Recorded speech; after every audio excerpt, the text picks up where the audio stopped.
Sözlər Turan Şairlər qrupunun üzvü Namik Türksoya aiddir. Oxuyuram Turan ellərinə ərmağan olsun.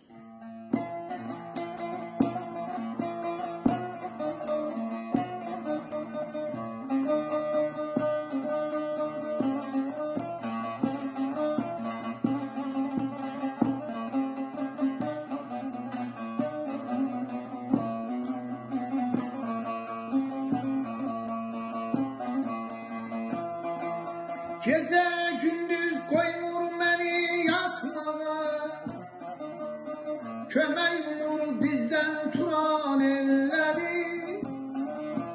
Az kalmışı kavuşmağa çatmağa, kömək umur bizden Turan elleri. Elleri, elleri, elleri, kömək umur bizden Turan elleri.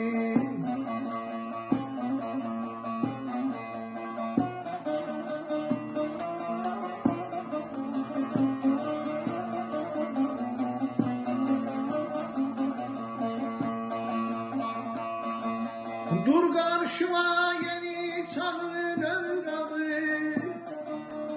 İran'da kalksın Türk'ün bayrağı.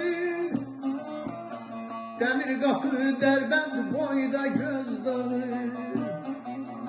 kömək umur bizden Turan elleri. Demir kapı Derbent boyda gözdağı, kömək umur bizden Turan elleri.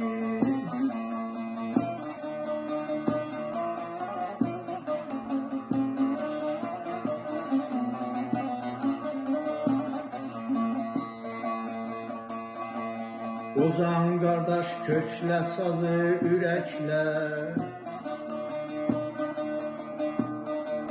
döy qapımın arzun istəy diləklə.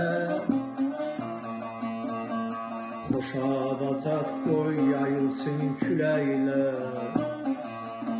kömək umur bizdən Turan elləri. Xoş avazat qoy yayılsın küləklə, kömək umur bizden Turan elleri. Elleri, elleri, elleri, kömək umur bizden Turan elleri.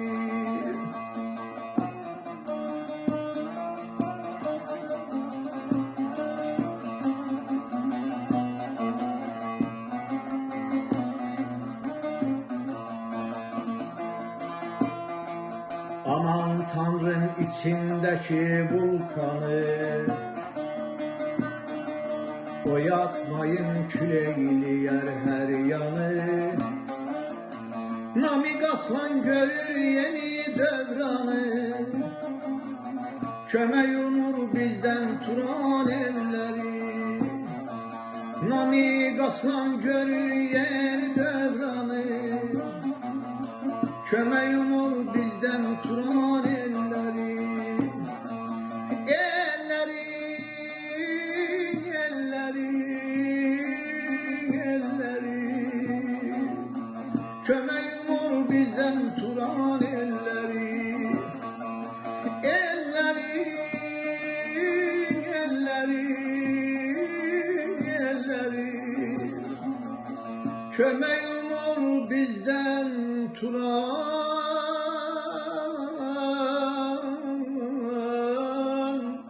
eller.